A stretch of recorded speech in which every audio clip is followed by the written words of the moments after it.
पुराने समय की बात है। नगर में रहने वाला शवल नाम का एक लड़का अपनी जिंदगी से बहुत निराश था। उसकी निराशा का कारण ये था कि अब वो कुछ भी नहीं कर रहा था। उसके माँ बाप उसे ताने मारते कि तेरे सारे मित्र कुछ न कुछ कर रहे हैं, लेकिन तू अभी भी घर में बैठा हुआ है। मित्रों के बीच भी अक्सर उसका मजाक ही बनता। वो कहीं जाता तो लोग उससे पूछते कि क्या कर रहे हो। उसे ये बताने में बड़ी शर्म आती कि अभी वो कुछ नहीं कर रहा। धीरे धीरे उसने रिश्तेदारों के यहाँ जाना और लोगों से मिलना जुलना कम कर दिया। वो ज़्यादातर समय अपने घर में ही बैठा रहता। वो अकेले में रोता, भगवान को कोसता और अपनी किस्मत को दोष देता। अब उसे अपनी जिंदगी बोझ सी लगने लगी थी। कभी कभी वो सोचता कि जब वो कुछ करने के लायक ही नहीं है तो फिर उसे जिंदा रहने का क्या फायदा। उसे तो मर जाना चाहिए। एक दिन वो अपने नगर की एक सड़क से गुजर रहा था। तभी उसने देखा कि एक गुरु दुख के ऊपर प्रवचन दे रहे हैं। वो भी उस भीड़ में जाकर बैठ गया और गुरु के प्रवचन सुनने लगा। गुरु बोल रहे थे, दुख एक गुरु की भांति होता है जो हमें जीवन की सच्चाई दिखाता है और हमें सही से जीवन जीने का तरीका सिखाता है। आप चाहे तो अपने दुख रूपी गुरु से जीवन जीना भी सीख सकते हैं और चाहे तो उस दुख में डूबकर रो भी सकते हैं। शवल गुरु की ये सारी बातें ध्यान से सुन रहा था, लेकिन उसे गुरु की ये बातें सही नहीं लगी। उसने खड़े होकर कहा, दुख कुछ भी नहीं सिखाकर जाता, सिर्फ पीड़ा देकर जाता है। दुख की पीड़ा अनंत होती है। ऐसा लगता है कि इसके बाद कुछ भी नहीं होने वाला, कुछ भी नहीं मिलने वाला। मृत्यु भी उसके सामने छोटी लगने लगती है। गुरु ने कहा, आखिर क्या दुख है तुम्हें? शवल ने अपना सारा दुख गुरु के समक्ष कह सुनाया और पूछा, क्या आपके पास मेरे इस दुख का कोई समाधान है? ये सुनकर गुरु मुस्कुराए और बोले, जिस दिन तुम्हारे जीवन में सच्चा दुख आएगा उस दिन मेरे पास आना, मैं तुम्हारे दुख का समाधान अवश्य करूंगा। इतना कहकर गुरु वहां से चले गए। शवल ने सोचा, क्या मेरा दुख सच्चा नहीं है? क्या जिस दुख से मैं गुजर रहा हूँ वो झूठा है? कोई भी मुझे नहीं समझता। जब माँ बाप ही नहीं समझ पाए तो गुरु क्या समझेंगे?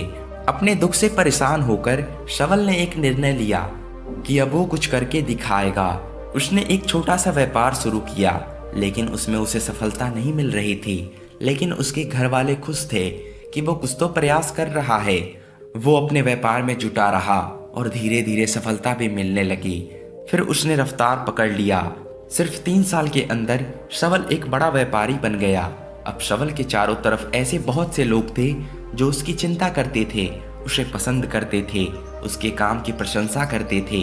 अब उसके घर वाले भी उसकी प्रशंसा करते थकते नहीं थे। दिन प्रतिदिन उसके मित्रों की संख्या बढ़ती जा रही थी।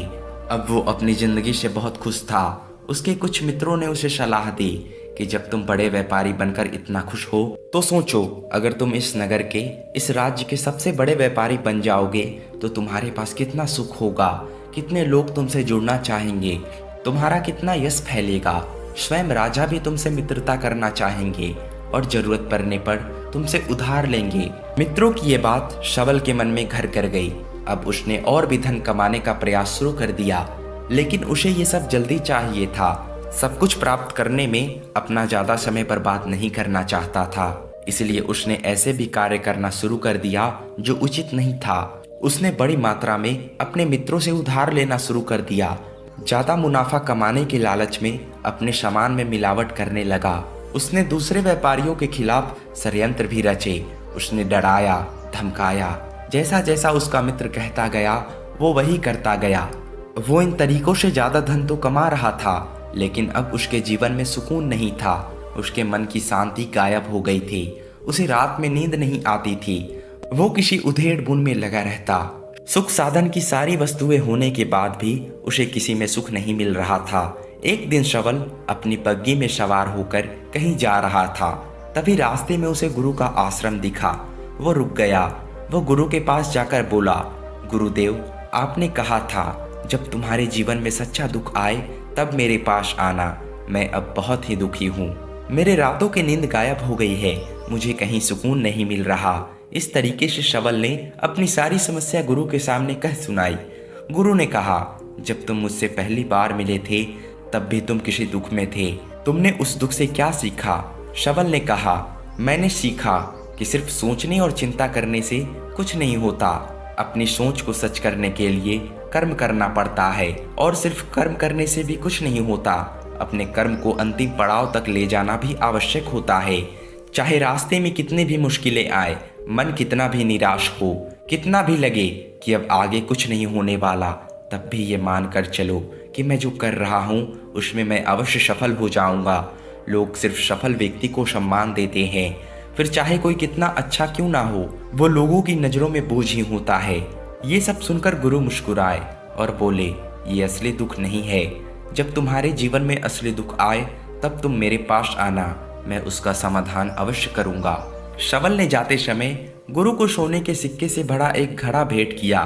घड़ा देखकर गुरु ने कहा कि ये मेरे किसी काम का नहीं, इसे उस पेड़ के नीचे गड्ढा खोदकर दफना दो। शवल ने गुरु के कहे अनुसार घड़े को पेड़ के नीचे दफना दिया और वहां से चला गया।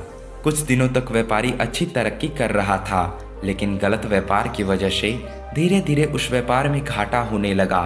उसकी सारी धन संपदा धीरे धीरे खत्म होने लगी, और एक दिन ऐसा आया जब उसके पास कुछ भी नहीं बचा। वो कर्ज में लद चुका था, लेकिन वह निश्चिंत था क्योंकि उसने सारा कर्ज अपने मित्रों से ही लिया था। वो सोचता था कि उसके मित्र बुरे समय में उसका साथ देंगे, लेकिन ऐसा कुछ भी नहीं हुआ। बुरा समय आते ही मित्रों ने अपना उधार मांगना शुरू कर दिया। उधार वापस ना मिलने पर जान से मारने की धमकी भी दी। उसके चाहने वाले सब उससे दूर हो गए। उसके वो मित्र जो उसके साथ मौज मस्ती करते थे अब उससे दूर भागने लगे। उसके परिवार वाले उसकी गलतियां और कमियां गिनने लगे। उसकी सारी संपत्ति नीलामी हो गई, उसके पास कुछ भी नहीं बचा। उसने अपने पिता से सहायता मांगी तो पिता ने कहा, मेरे पास तो थोड़ी सी संपत्ति है, अगर मैं ये भी तुम्हें दे दूंगा तो मैं तुम्हारी माँ को कहाँ रखूंगा। ये संपत्ति हमारा आखिरी सहारा है। सवल के भीतर बहुत गहरा दुख था। उसके आसपास कोई नहीं था जो उसके दुख को समझ सके, उसे संभाल सके। लोगों से मिले धोखे और विश्वासघात की वजह से वो अंदर तक टूट गया था। उसे लगने लगा कि अब जीने से क्या मतलब, अब तो मृत्यु ही एकमात्र सहारा है। वो आत्महत्या करने के लिए पहाड़ी की तरफ जा रहा था। तभी उसे याद आया कि गुरु ने कहा था कि जब तुम्हारे जीवन में असली दुख आए तब तुम मेरे पास आना।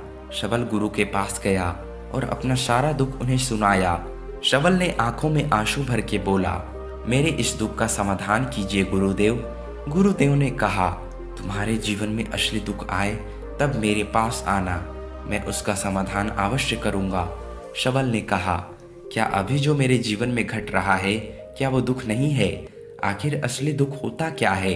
गुरु ने कहा, सबसे पहले तुम मुझे ये बताओ कि तुम्हें इस दुख से क्या सीख मिला। शवल ने कहा, मैंने सीखा कि जो लोग हमारी सफलता, हमारी तरक्की की वजह से हमारे जीवन में आए वो हमें धोखा अवश्य देंगे, क्योंकि वो बुरे समय में हमारे साथ खड़े नहीं होंगे और वो केवल अच्छे समय में हमारा फायदा उठाएंगे और बुरे समय में छोड़कर चले जाएंगे। भरोसा केवल उन्हीं लोगों पर करना चाहिए जो हमारे बुरे समय में, असफलता के समय में हमारे साथ खड़े रहते हैं। लेकिन ऐसे लोग बहुत ही कम होते हैं, और जिसके पास होते हैं उनकी कद्र करनी चाहिए, उनका अपमान नहीं करना चाहिए। मैंने ये भी सीखा कि कभी भी किसी के खिलाफ षड्यंत्र नहीं रचना चाहिए। ईमानदारी और धैर्य के साथ काम करना चाहिए और कभी लालच नहीं करना चाहिए। अपना सारा दुख और अनुभव बताने के बाद शवल आंखों में आंसू भरकर गुरु के सामने बैठा। थोड़ी देर बाद गुरु उठे और उस पेड़ के नीचे गड्ढा खोदकर वह घड़ा बाहर निकाले जो कि सोने के सिक्के से भरा हुआ था, और उसे शवल को दे दिया और कहा, तुम्हारे जीवन में असली दुख आए तब तुम मेरे पास आना। शवल ने गुरु को धन्यवाद किया और प्रणाम कर वहां से चला गया। उसने उस दिन से एक छोटा व्यापार शुरू किया और वो एक छोटा व्यापारी बनकर खुशी खुशी अपनी पूरी लगन और ईमानदारी से व्यापार किया।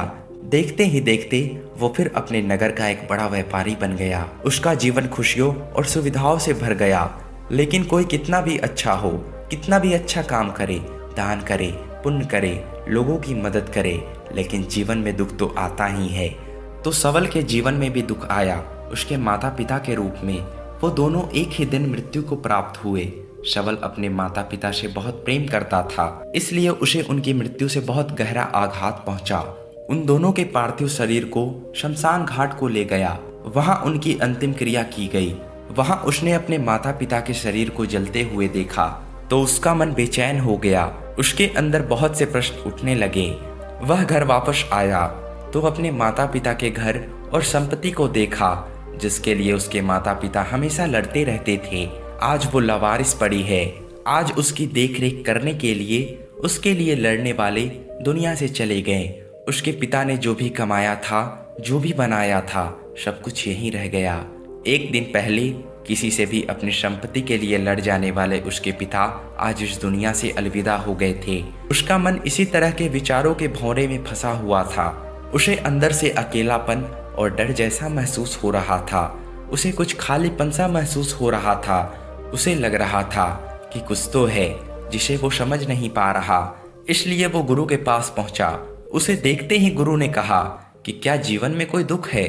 तो सवल ने कहा, वैसे तो जीवन में कुछ दुख नहीं है गुरुदेव, सब सुख है, सब अच्छा चल रहा है। लेकिन आज मेरे माता पिता की मृत्यु हो गई। इस घटना ने मेरे मन को बेचैन कर दिया। गुरु ने कहा, इसमें दुख होने वाली बात कौन सी है? एक दिन तो सभी के प्रियजनों को मरना ही है। हमेशा जीवित कोई ना रहा है और ना कोई रहेगा। एक दिन तो तुम्हें मरना ही है। हो सकता है कल ही तुम मर जाओ या आज भी मर सकते हो। शवल ने कहा, आप क्या कह रहे हैं गुरुदेव? मैं भी मर जाऊंगा, पर मैं तो अभी जवान हूँ। गुरु ने कहा, इसी भ्रम में तो सभी जी रहे हैं कि मृत्यु दूसरों को आती है, बुढ़ापा दूसरों को आती है, लेकिन बूढ़े के सामने ही जवान मर जाता है, बच्चे मर जाते हैं। मृत्यु का किसी उम्र से कोई संबंध नहीं, ये तो सबको अपना ग्रास बना लेती है। गुरु की ये बातें शवल के मन में घर कर गई। वो चुपचाप वहां से चला गया, लेकिन उसका मन अभी भी बेचैन था, अभी भी अशांत था। अब कुछ खालीपन सा महसूस कर रहा था। वो पूरे दिन अपने बारे में सोचता रहा कि वो इस दुनिया में क्यों आया है। क्या सिर्फ चीजों को उपयोग करना और मरना ही जीवन का लक्ष्य है? ऐसे बहुत से प्रश्न उसके मन में लगातार उठ रहे थे, लेकिन उसका उत्तर नहीं मिल पा रहा था। उसका दुख दिन प्रतिदिन बढ़ता जा रहा था। कुछ दिनों बाद वह फिर गुरु के पास पहुंचा और बोला, गुरुदेव मैं बहुत दुखी हूँ। मैं ये नहीं जान पा रहा कि मैं कौन हूँ, इस दुनिया में क्यों आया हूँ। ये सुनकर गुरु मुस्कुराए और बोले, आज पहली बार तुम्हारे जीवन में सच्चा दुख पैदा हुआ है। वास्तव में यही दुख है जो दुख कहलाने के लायक है कि हमें पता नहीं कि हम कौन हैं, क्यों आए हैं, क्या करना है, कैसे करना है। शवल ने कहा, गुरुदेव मेरे इस दुख का समाधान कीजिए। गुरु ने कहा, हम सभी इंसान जीवन भर क्या इकट्ठा करते हैं? शवल ने कहा, हम सभी इंसान जीवन भर धन संपत्ति, मान सम्मान, परिवार, मित्र, शत्रु, पद, प्रतिष्ठा यही इकट्ठा करते हैं। गुरु ने कहा, क्या इन इकट्ठा हुई उन सब चीजों में से एक भी चीज साथ ले जाया जा सकता है? शवल ने कहा, नहीं गुरुदेव, इसमें से कुछ भी साथ नहीं ले जाया जा सकता है। मेरे माता पिता के साथ कुछ नहीं गया, सब कुछ यहीं छूट गया। तो गुरु ने कहा, मेरे इन बातों को ध्यान से सुनना। इस दुनिया में हमें जो इकट्ठा करना है वो हम इकट्ठा करते ही नहीं। चीजें जो हमारे सामने होती है लेकिन हम उन्हें देखने का प्रयास नहीं करते। इस दुनिया में हमें जिस चीज को इकट्ठा करना है वो हम खुद हैं। हमें खुद को इतना इकट्ठा करना है ताकि जब मृत्यु हो तो हम एक हो सके और स्वयं को पहचान सके। हम भीतर से बटे हुए हैं, हम बैठे हुए हैं। प्रेम में नफरत, क्रोध में जलन, धन में संपत्ति और पद में प्रतिष्ठा, पहचान में धर्म और धर्म में जाति। ऐसे ही सैकड़ों हजारों चीजें और वासनाओं से हम बटे हुए हैं। हम टुकड़ों में जीवन जी रहे हैं। इस बंटवारे की वजह से हमारी चेतना कभी एक हो ही नहीं पाती। इसलिए हमारे पास इतना भी समय नहीं है, इतना भी ऊर्जा नहीं है कि हम मुड़कर एक बार अपने भीतर देख सके। वास्तव में जिस धन की कमी, सुविधाओं की कमी, मान सम्मान की कमी को लोग दुख समझते हैं और जीवन भर उसे दुख बोलकर रोते हैं, उनका समाधान खोजने का प्रयास करते हैं, उन्हें उनका समाधान कभी मिलेगा ही नहीं। क्योंकि जिन्हें लोग दुख कहते हैं वो असली दुख है ही नहीं।